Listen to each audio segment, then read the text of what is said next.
അമ്മ പറയില്ല, കൂട്ടത്തിലിരിക്കുമ്പോഴും ഒറ്റയ്ക്കിരിക്കുമ്പോഴും ഒറ്റ. ഇപ്പം കൂട്ടത്തിലിരിക്കുമ്പോഴും നമ്മുടെ കൂട്ടമാണ്, ഒറ്റയ്ക്കിരിക്കുമ്പോഴും കൂട്ടത്തിലായിരിക്കുന്നത്. അതിനാണ് കൊറോണ വന്ന് എത്ര പേര് മരിച്ചു. ആർക്കും അവരെ പോയി കാണാൻ പറ്റി? ആ ജഡം കരിക്കുന്നത് പോലും കാണാൻ പറ്റില്ല. തനിക്ക് ഈ അസുഖം വരുമെന്ന് മേടിച്ചിട്ട് പലരും പോകത്തില്ല.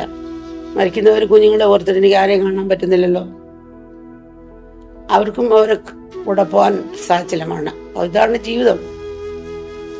എത്ര കണ്ടാലും കേട്ടാലും നമ്മൾ മനുഷ്യനോട് നല്ല വാക്ക് പറയാനോ സ്നേഹവും പെരുമാറാനോ ഒരു ചെറിയ സഹായം നൽകാനോ ഒന്നും മടിയാണ്. വിട്ടുവീഴ്ച അല്പം പോലും ഇല്ല നമ്മളിൽ. ഭൂരിപക്ഷം ഭക്തന്മാർക്കും ഭഗവാൻ ഒരു മാർഗം മാത്രമാണ്. ലക്ഷ്യം ഏതെങ്കിലും ഒരു ലൗകിക വസ്തുവിലായിരിക്കും. ഇപ്പം അമ്പലത്തിൽ പോകുന്നു, അമ്പലത്തിൽ പോയാലും ഇന്ന കാര്യം സാധിച്ചാണ് നമ്മൾ പ്രാർത്ഥിക്കുന്നത്. അപ്പം ആ ഒരു രീതിയിലാണ് നമ്മുടെയൊക്കെ പ്രാർത്ഥന ഇരിക്കുന്നത്. അപ്പം അത് പ്രാർത്ഥന എന്നൊക്കെ പറയാൻ പറ്റത്തില്ല. നമ്മളിപ്പോൾ ഒരാളെ കാണാൻ പോവുക, പക്ഷെ എന്തിനു വേണ്ടിയാണ്? അയാളോട് കുറച്ച് പൈസ മേടിക്കാൻ വേണ്ടി. അപ്പം അയാളോടുള്ള സ്നേഹം കൊണ്ട് പോവുകയല്ല, ലക്ഷ്യം പണമാണ്.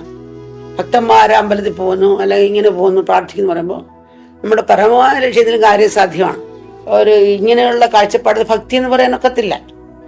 ആ ഒരു സമർപ്പണം വരുമ്പോഴാണ് നമുക്ക് അപൂർണമായ ഭക്തിയാകുന്നത്. കാര്യം നമ്മൾ ഇച്ഛിക്കാതെ തന്നെ നടത്തിക്കൊണ്ടിരിക്കും. പൂർണ്ണനായ ഒരു തപസ്യയുടെ മുമ്പിൽ ത്രിലോകവും മുട്ടുകുത്തും എന്നുള്ളതാണ്. അവർക്ക് വിചാരിക്കേണ്ട എല്ലാം അവിടെ എത്തിക്കൊള്ളും. പട്ടിണിയിടന്ന് മരിക്കേണ്ട കാര്യത്തില്ല. ശരിക്കും ഒരു തപസ്യ എന്നുള്ളത് കാന്തം പോലാണ്.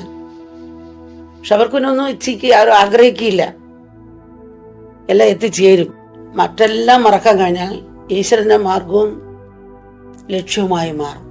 അവിടെയാണ് അത്ഭുതങ്ങൾ സംഭവിക്കുന്നത്. ശ്രീകൃഷ്ണപ്രേമത്തിൽ മനസ്സിലിഞ്ഞ് മറ്റെല്ലാം മറന്നുപോയ കുചേലിന്റെ കാര്യം ഇത് തന്നെയാണ്. കുചേലിന്റെ കഥയിൽ അത്രയും മക്കളുണ്ടായിട്ടും ഭഗവാന്റെ അടുത്ത് ചെന്ന സമയത്ത് മക്കളെല്ലാം ഓർത്തത്, ഭാര്യ പറഞ്ഞ വീടെല്ലാം ഓർത്തത്. അവരും വല്ലവിടെ സമർപ്പിക്കുകയാണ്. തൻ്റെതായിട്ടല്ല, മറ്റുള്ളവരുടെ മേടിച്ചു കൊണ്ട് പോകുന്ന പോലെ. അപ്പൊ തൻ്റെതായിട്ട് കൊടുക്കുന്ന ഭാവമില്ല, യാചിച്ച് കിട്ടിയും കൊണ്ട് പോവുകയാണ്. അപ്പൊ തൻ്റെ ഒന്നും കൊടുക്കുന്നില്ല, അങ്ങനെ കൊണ്ട് സമർപ്പിക്കുകയാണ് ദാസ്യഭാവത്തിൽ. അപ്പൊ എല്ലാം മറന്നു ഭഗവാനെ തന്നെ നോക്കിയിരിക്കുകയാണ്. അവ ഭക്തന്റെ ദാസനായ ഭഗവാൻ. പിന്നെ ആ കുചേൽ കുബേരനായി. ഞാൻ ഒന്നും അല്ലാതെ എല്ലാമായി തീർന്നു. വിത്തിന്റെ തോട് പൊട്ടിയപ്പോ അത് വൃക്ഷമായി. ഹീറോ എന്ന് പറയുന്ന കാര്യം അതാണ്. ആ ശരണാഗതിയുടെ തത്വമാണത്.